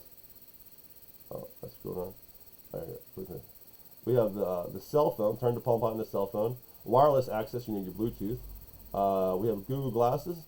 The Dick Tracy watch, which is the watch. And you got all sorts of wild stuff. I mean, like the designs go on for days, man. Look at these designs. Designs for days. 100+ papers that Steve Jobs, Larry Page used, and Apple's going to get themselves a big ass lawsuit. I mean, Warren Buffett sold his stock in regards to this. Yeah, well, I showed Warren Buffett's lawyers. He sold his $133 billion of stock because of this in 2 sessions. When I showed his lawyers the first time, then when I blitzed the lawyers again later. So anyway, it goes on and on and on. There's so many designs, so much everywhere, and it's a big story. So the fact that I was able to use Commodore 64 designs I was able to make these designs to make a smartphone. Here I'm talking about Westwood. All right, once again, number one in the world at every game I play, like Faker, and I make number one rules that they're kind of fakes. I'm the inventor of on-time real-time strategy. This is all legit. Oh, here's AI. Here, I invented AI. It's like this is a good one. So in 2002, you're like, oh shit. See, you can't fake. You cannot fake history, brothers and sisters. This is not fake. This is history. This is a web archive. You can go to this site if you want. All right. See, it's webarchive.org. It's a history of all the websites. And this is why you have to stand for the archive.org, because if you get rid of history, they can tell you were a liar while they lie themselves. Don't let liars be liars. Now, I'm not trying to grill Avilo. I'm trying to grill the people who are trying to censor Avilo. See, Avilo doesn't understand I was on his side. I'm like, yeah, let's stand against the censorship. Let's stand against the liars. Avilo just got jealous of my gaming talent, apparently. Or just was flabbergasted. I think it might be flabbergasted. I hope it's flabbergasted that he was like, can't believe that someone's been number one on all these games and he hadn't heard of them. So I hope that's the case, because I would love to like Avilo. I'm not sure I want to play 2v2. The way he gets angry really fast is not conducive to good team play. You have to really be able to talk through the strategy, and if you're right to blame people, that's the original sin. It shows you have a lot of sin in you, and you be yelling at your partner as the problem of why you lost the game, even when it's not, right? So what happens is if you're playing a 2v2, if you're in the 2v2 partner, and your partner blames you when it's not your fault, then you can't actually establish what the problem was in the strategy, and you cannot become a better team together, right? Your teammate has to be very sympathetic. When you play, it's better to be teams with someone who's a cool, chill dude than it is with a programmer. Programmer teams never ever last.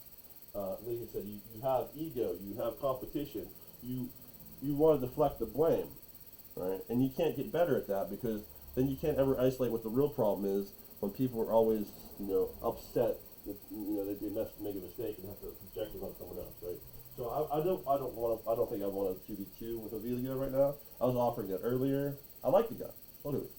I want to like the guy. I want Avilo to say, I'm sorry I ranted against you and said all that stuff against you. And I think it might be just flabbergasted.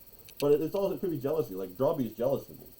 The Warcraft 3 champion with all that money and stuff, he's jealous of me. I said, dude, why be jealous of me? Just let me play League of Legends with you, dude.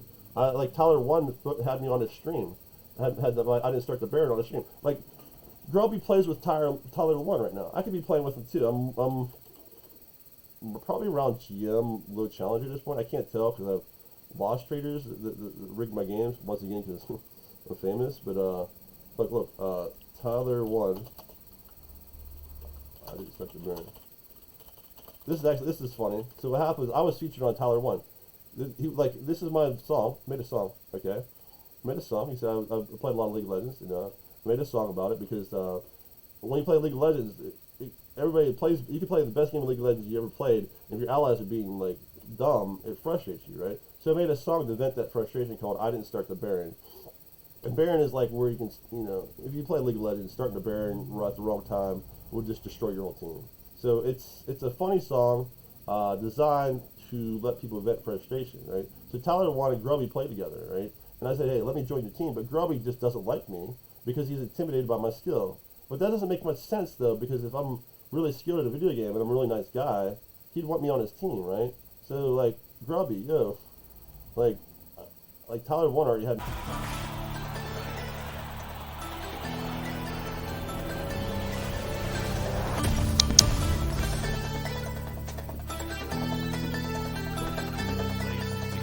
Grinding ladder every day, I don't care what they say. Blame me for some reason while they're... Oh, shit. Oh, God. I haven't cringed that hard in so... Dude, that was instant, too. Holy shit. Wow. That is like, hit me like, Jesus. Woo! I did, in fact, lose right there. I lost. Yo, Leechy, I'll try and play that one more time after next recall. He was down there forever, too. I think this Gragas is auto-filled. So fucking shit. Oh, the song, yeah.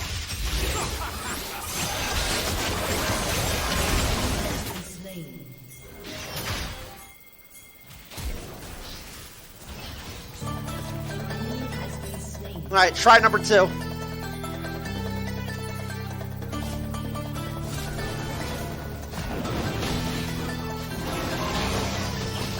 Grinding ladder every day, I don't care what they say. Blame me for some reason while they're feeding us food.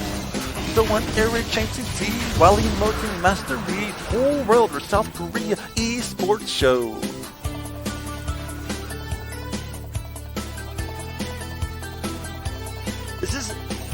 This song's called I Didn't Start the Baron. Yumi and Evelyn, Dude, we're so all too fucked. well invisible. Garen tried the 1v5. Level 1, tower dive, uninstall, toxic scene. Iron Man vs Spider Queen, rage quit, chill and pull, make you guys 4v5. I didn't start the Baron, and I pinged a warning that you were ignoring. I didn't start the Baron, and you didn't spite it when you tried to fight it. Blame gamers, boosted Smurfs, NASA's toxic just because. Member back, champ select, you bandit, champ good. First blood, bad morale, forfeit at 15. Don't fight like ninjas, one at a time. Einstein, don't int. Bard just held his own team. Group fight, you ran away. Wasn't trying anyway. Face check, death push. No one sent a missing ping. Hey, our grace forgot his smite and has the wrong runes. Yay, I didn't start the Baron, and I pinged a warning that you were ignoring. I didn't start the Baron, and you didn't smite it when you tried to fight it. Lever buster practice tool. Jungle didn't gank top. Jungle didn't gank mid. They are camping bot. Jungle help. I don't know. Maybe just farm instead. Swallowed by Tom Kench. He doesn't use mouthwash. Bad manner at their nexus. Space monkey Wukong. Hula hoops. Keanu Reeves. Cleanse them Malthazar. YouTube synergy, why don't you 1v1 me? Who didn't vote surrender? Running it down mid. I didn't start the Baron, and I pinged a warning that you were ignoring. I didn't start the Baron, and you didn't smite it when you tried to fight it. Strategic minded Scion, ping is over 9,000, only 2 went in. Early game invasion, Sandstorm, Echo, Ramos, Beatlemania, full misfortune, Chiraka's going jungle. Listen to me, I call the shots. Listen, listen to me. AFK anyway, what else do I have to say? I didn't start the Baron, and I pinged a warning that you were ignoring. I didn't start the Baron, and you didn't smite it when we tried to fight it.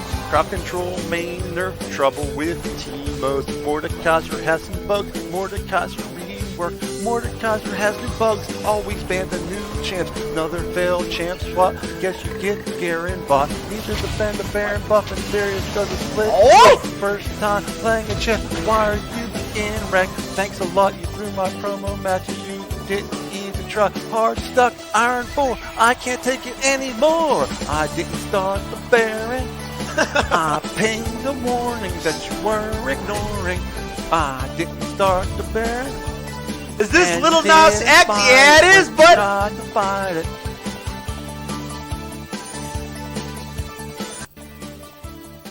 yeah, that was really good. I like that a lot. I don't know. It's alright. Thanks. I've been dealing with some things like every Yo, guys, I'll link it in chat. Make sure to go show your support. That was, I bet that was hard to make. think I need a little Yeah, potential kid.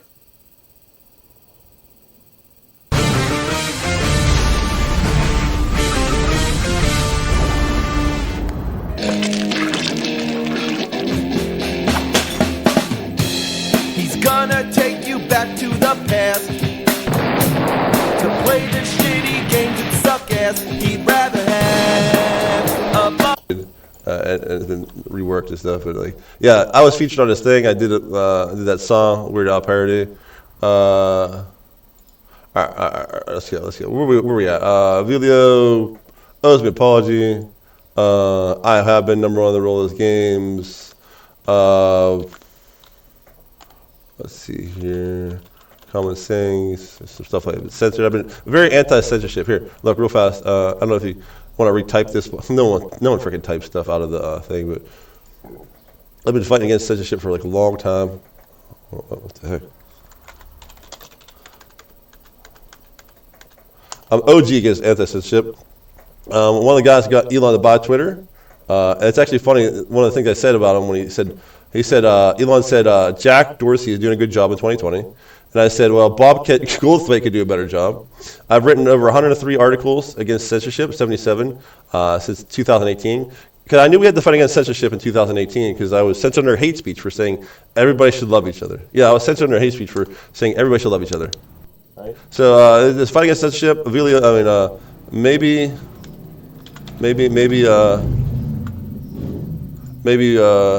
Avilo deserved his ban on Twitch. I don't know. But I know Artosis would never deserve his ban. They'll just randomly boot stomp people. I was making a game with a Make-A-Wish kid. I made a game with a Make-A-Wish kid. Like, this is called Battlemon. I invented Pokemon Go 9 years before it came out. I was doing a GPS thing, and I realized, well, kids are gonna get run over by cars, right? So I don't want to make it. I was waiting to a player with big pockets made it, right? Normally you want to be the first mover. You say if you're on the tracks but you're not moving, you get run over. Well, I got run over by Nintendo. I wanted to be, and then I grabbed the train to keep going, right? And we made the game where it's like so. Our Battlemon was designed for parks, right? Pokemon Go, you just walk around randomly in the city unless you pick up Battlemon. I guess it's probably invented Japan or something, and they're more city. They also being in the city, kids aren't wandering into the woods, where they get hurt, right? By worse things than where people can't see them, right? So my game was designed for public parks, right? Every public park would have their own design. You go to the make sure I'm on. The gazebo, right? And it'll be like, okay, you're at the beginning of the quest, and you have to go find X amount of this by walking around in the grass. So you have to find like a bunch of keys or eggs or something. And then you have enough eggs, it unlocks like a boss or something. And you go to like the seesaw, like a mini boss. And then you have to walk on a certain line, and if you go outside the line, it says go reset yourself. You walk on a certain line, and then you get like a key or something, right? Like all sorts of stuff you can do in a park that have fun. Like it's called global positioning games, right? And my Battlemon had they had random stats when you got them, and they could level up to 50 times. And then it was like Hearthstone. You play them like Hearthstone, right? And you could trade them and stuff. So we were making it for Android, and you know what happened? Google boot stomped them. Google took it down. Why would you take down a kid's artwork? This artwork and the first things here, this is from my cousins drawing it for my 40th, you know. There's nothing wrong with him, I mean, other than like a little bit of hurt and a little bit of like he's cool. Like my cousin's really cool. Like he's a Make-A-Wish kid. He's super cool. He's cooler than me. Okay, and I don't mean that like, you know, I don't mean that like just to say it. I mean he's literally cooler than me. Okay, so this for my 40th, he made this, and his sister made this on my 40th card, 40th birthday card. And like, let's make a game out of it, you know. And we like see all these other pictures. I have a lot of like stock footage here because I was trying to market it at the time. But he has lots of cartoon things, and Google took it down. This is very important. They bootstrap Artosis. They bootstrap a Make-A-Wish kid. There's no sense to bootstrapping. It'll just get worse. Like it's. If you want a vision of the future, imagine a boot stomping on a human face forever. And that's what we're facing right now. Artosis should never have been banned off of Twitch. I should not have been banned for saying terrorism is evil. You know, look. I literally, that's what I was saying. So, Father, Spirit, Son. Go on here. Go to Father, Spirit, Son. It's my Christian archive, right? And then we go to Twitch. Or just say Amazon. Let's type Amazon, I think. All you need to do is type Amazon. Amazon supports terrorism. It's 3 down. Amazon literally took my job because I called terrorists evil. And then I have video proof of that. Video proof of me playing League of Legends. And more of it, you know. That's actually my room right there, you know. So all 3 strikes are showed there where I was just saying, you know, drug lords are evil. I said women should have their rights. And I said Hong Kong peaceful protesters shouldn't have their organs harvested and executed, right? So, I mean, this is bad stuff. We live in a world that is very bad, right? And so I thought Avilo would want to be my friend and we could stand up against this bad stuff. But I think he was just mad Twitch banned him because he has money or something. He lost money. Close this out. There's AI here. AI, sound created some. I found steps to make simulate a human on a computer. Basically, the idea is like body senses mind. It's like you're not simulating a human onto a computer. You're making a robot like Android, like data. My choice of words were bad up here, but you're making data. You're making C3PO. And then this looks like this is the chat version of it, like LLM, right? Like ChatGPT. You say computer. The ball you think is a baseball is actually a tennis ball. Tennis balls are green, white baseballs with red stripes. So the idea is the LLM knows what a baseball is, right? So the LLM knows what a baseball. You can describe a tennis ball. You said they're green. Tennis balls are green, while baseballs are white with red stripes, right? So it would change a baseball to understand what it is. So you tell ChatGPT about something. You say, well, it's like this, it's like that, and it'll understand. So assuming the computer knew anything you said, it would understand tennis balls are different. It says, you remember playing Zork? It's an old text-based game. It would then prompt you how to talk to it in a chat code, right? So Carnegie Mellon professors, see them on? Carnegie professors of engineering and robotics and computer science, they said I was wrong. They said this chat-based AI will be the hardest part.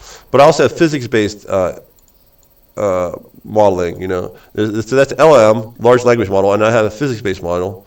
And there's another look at AI. This is from 2002. This is AI. This was wrong. Now they all say I'm right. Okay. It's like when I said the lithium-ion car was the future. Now I have no proof of the lithium-ion car. But in 1999, so lithium-ion car was the future. I got laughed at by the students. All the engineering, all the physics professors said I was wrong. So that's 4 departments 100% wrong. Physics, engineering, computer science, and robotics from AI and lithium-ion car. And then at least the HCI guy was nice enough to graduate me. I was getting lots of zeros on my my exams for the smartphone. But then he realized that I'm just I'm just freaking really smart about my stuff.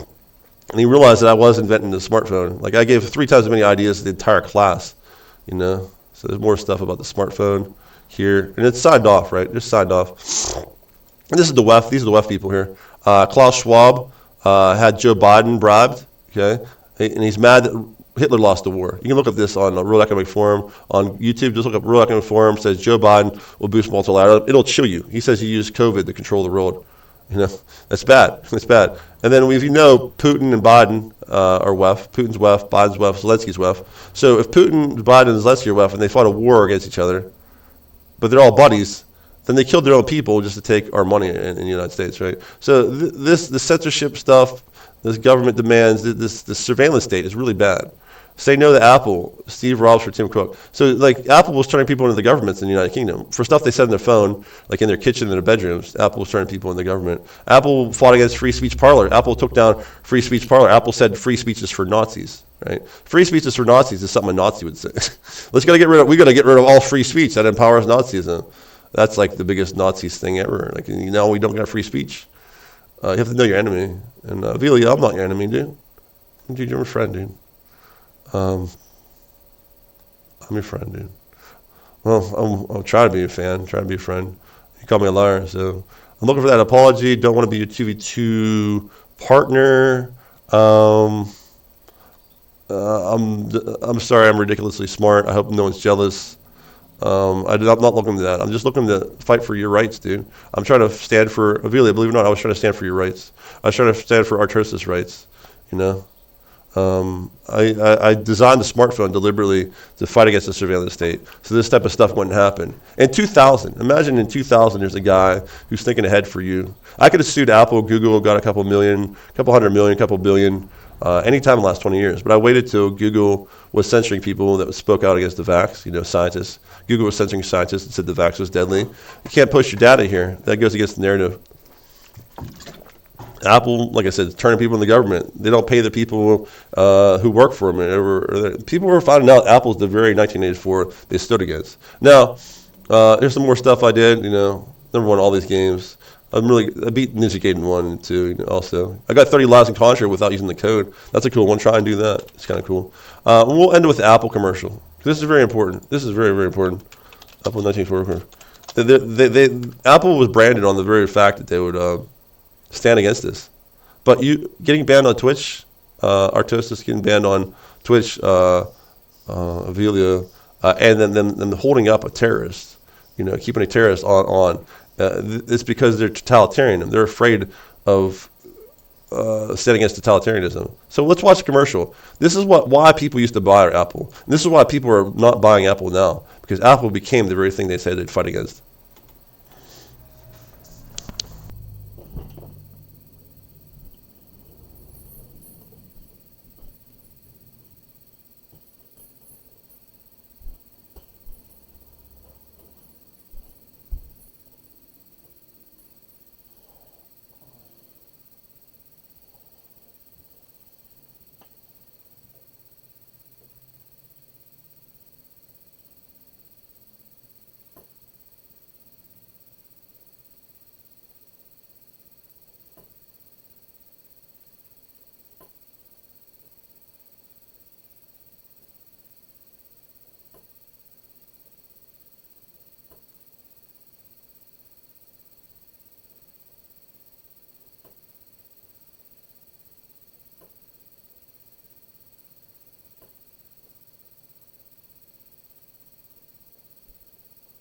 To wait till 2024.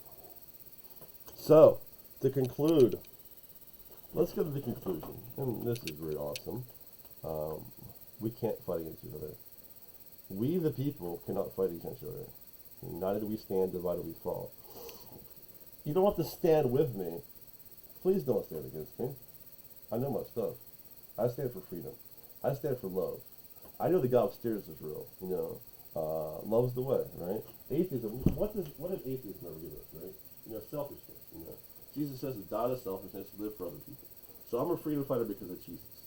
Now let's conclude this. Okay, Apple is the very 1984 they become. Apple is Big Brother. They used to sell Apple product in order to stand against Big Brother. But now they became Big Brother, and they're hoping you don't find out. Because when you find out Apple is Big Brother, you don't buy. And people are finding it out slowly and slowly and slowly. As you can see, I have the smartphone designs. I held on to them for this moment. Because your freedom, our collective freedom, is worth more than my my value. Does this look like an awesome place to live in? Are you jealous of where I live in? It doesn't even have insulation in that wall. Here, you know, I'm living so high on the hog that you're jealous of me? Here, let's see a good full view of this place. 0, 0, 0. Get to see my whole awesome place. I'm getting evicted, by the way. This place has no water. When I flush the toilet, it smells like sewage down here. So I have to air it out, right? Let's see. You see my hole in the wall? Here, look. I'll give you a good view around this place. You get to see around this place because I'm getting kicked out. Look at this awesome place. I don't even have time to like. It's just trash everywhere. Over there is more trash. I mean, I have some of my stuff from when I was a kid. But like, I live in a trash dump, man. I would love to fix the place up. I mean, the gutters. You see the vents there? That's full with bat poop. There's nasty stuff all through it. I mean, black mold in this buffers. Like I said, I don't have water. I have to go out and get my own water. If I want water, I have to go like to Walmart and refill my water, right? If I, like I said, flush my toilet, it smells like crap down here. Why would you be jealous of me? What is there to be jealous of here? I do this and get ripped off because I stand for all of humanity. I could have, like, you think about it. I could have sued Apple. Look, I have an awesome thing in my wall. That's a cool roof, right? It's all like falling apart and stuff. I don't have lights in this place unless they have an extension cord to my lamp. Like the fluorescent lights don't even work. This is the dump of dumps. This is my Fight Club place, right? You know, and I'm here, and why would anybody be jealous of this? Okay, really, don't be jealous of me. Grubby, don't be jealous of me. Being number one on the road at video games, inventing stuff doesn't matter if all of society rips you off non-stop. I played video games, never saw hate. No, I see nothing but hate. So how are we gonna beat? How are we gonna beat this? How are we gonna beat this, man? How are you gonna beat? How are you gonna beat with their own words? They cause their own confusion.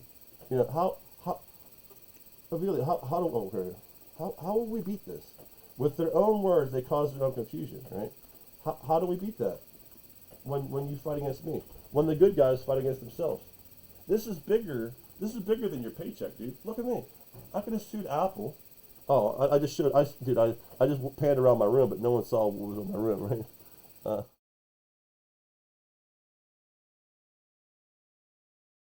My bad. How do we fight against liars and global Nazis and who want to destroy the entire world? Who's going to take you down off Twitch?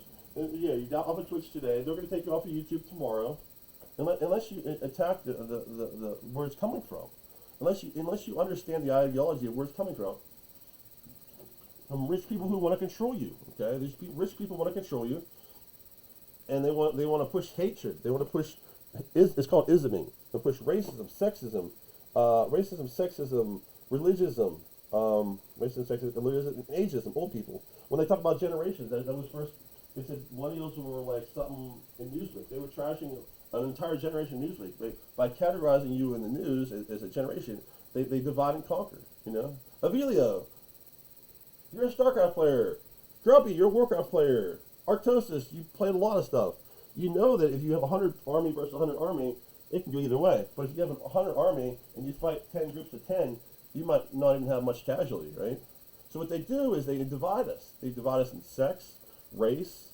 They divide us in age. Divide us in your religion. As many times they can divide you, that's more groups they take away from you, right?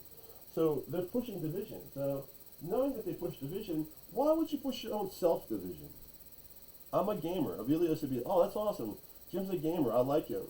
Drumpy's a gamer. He should be like, oh, Jim's awesome. I like him. Artosis is a gamer. He's already said I'm awesome. He likes me, and I like him. There's mutual respect between me and Artosis. And that's good, because that's how it's supposed to be done. Artosis is an older head. He's a caster. He understands things. He can be political. And that's the reason, because he's political, is the reason he doesn't hang out with me. Right? Think about it. Artosis would hang out with me more often and talk with me and be my friend, but when you hang out with a cancel culture individual that fights against totalitarianism, well, you get laser focus on you from the totalitarianisms. Now they got banned. He saw even avoiding me. You can't avoid totalitarian boot stomping. So if you can't avoid totalitarian boot stomping, you can only mitigate it. What's the point when you start to rise up with those who stand against this, right? You can't fear for your life, man. Like, you can't fear from your life from these guys. I mean, the Epstein guys, like, they assassinate people all the time, man. But you can't be afraid of that. You know, we have eternal life with Jesus. We're the brave guys. We're supposed to be the heroes, man. You're not just a video gamer. You're supposed to be a hero in life, too. You know, stand for humanity. Stand for life. Stand for what's right in life. You know, no one likes Nazis. No one likes Hitler. You know? So we have to stand against it. We're gamers, man. We should be the most loving people on the planet. So, because we have fun and we enjoy our life, right? So why would Avilo not apologize to me? Why would Grubby not apologize to me? And like I said, Artosis is cool. Me and Artosis get along, but he knows he can't hang out with me. I talk with top research scientists. They go, Jim, you're one of the top research scientists of all time, but I can't talk with you because of the cancel culture. Because these guys have surveillance state on all of us, right? I don't know where to go with this. I mean, I don't think Avilo. I can't speak for him, but like, I'm asking for an apology. I'm asking Grubby for an apology from Warcraft 3. I never did anything wrong to that guy. I mean, after he trash talked me, I kind of looked bad or something. I think I might have said something I didn't mean or anything because he said mean things against me. You know, that happens. You know, someone says mean things against you, you say mean things back, right? The human being has two fires that burn in their heart. They have hate and they have love, right? We have to quench the hate and spread love because both fires put the world on fire around you. Hate will burn the world. Hate burns the world in hate, right? And you can set your community on for hate, and that'll burn you back. You'll get hurt. Now, spreading love around the world, it burns your fellow community with love, and they love you back, and it feels good. Let's be feeling good, man. Let's all be spreading love, guys. And I guess that's a good ending on it. Let's all be loving, guys. I never saw hate in arcades. We gotta get back to loving. That trash talking stuff, this drama stuff, this soap opera stuff, it's not good, dude. It's not good. Let's go back to love, dude. I don't like drama stuff. I don't want to do this. I just have to defend myself as being called a liar. So, Avilo, you apologize to me. Like, I'm a Christian. I forgive. Like, I mean, you have to understand. You get off the wrong foot with me. Doesn't matter. I still love you, dude. I think that's awesome. Let's get everybody reconciled. Let's get everybody reconciled. Everybody gets their dignity back. Everybody gets their heart back. Let's get everything back to right. Let's play life right. Let's not cheat. Let's not break the law. And let's do it right. And let's stand against these totalitarian Nazis. Because, you know, united we stand, divided we fall. You know, if we're not loving each other, well then they don't have to divide us. We're already dividing ourselves. You know, so let's keep the love in our heart. I thought he was for civil rights and stuff, so that's why I was trying to team up with him. And then what happens is, even though I'm all about him, I'm saying nice things about him all the way through, he sees that I'm number one in all these games, and he has that pro gamer mentality of being threatened. Like Grubby did it. He just trash talked me. You know, some pro gamers, like really cool pro gamers, right? If you're a cool programmer, you'll appreciate that other people are good pro gamers. You know, you're not going to be like, hey, you know, you suck, right? I mean, someone would do that to cope, right? Because there's the psychological intimidation factor of beating a big name for the first time in a video game. You don't know what to expect. Maybe he is really good, you know. And I mean, I've intimidated people past the game. After I played the game, I've had like Kane the Feared, who was a top 5 StarCraft player, say, hey, Jim, I never, ever, ever, ever want to play you again. I had a way of inducing psychological trauma because I was such a good player. And most players are afraid that other people will do that to them, and when you play them, it's normally easy, right? So there's this thing of psychological play that when you first play a big-name player, you're like, what am I going to expect? And they're intimidated, right? But someone can't get past that. It like actually messes with them permanently, like Grubby. Even though he's a Warcraft 3, the Frozen Throne top guy, a lot of people say he's the top guy, the Frozen Throne, right? No arguments. He won a lot of tournaments, right?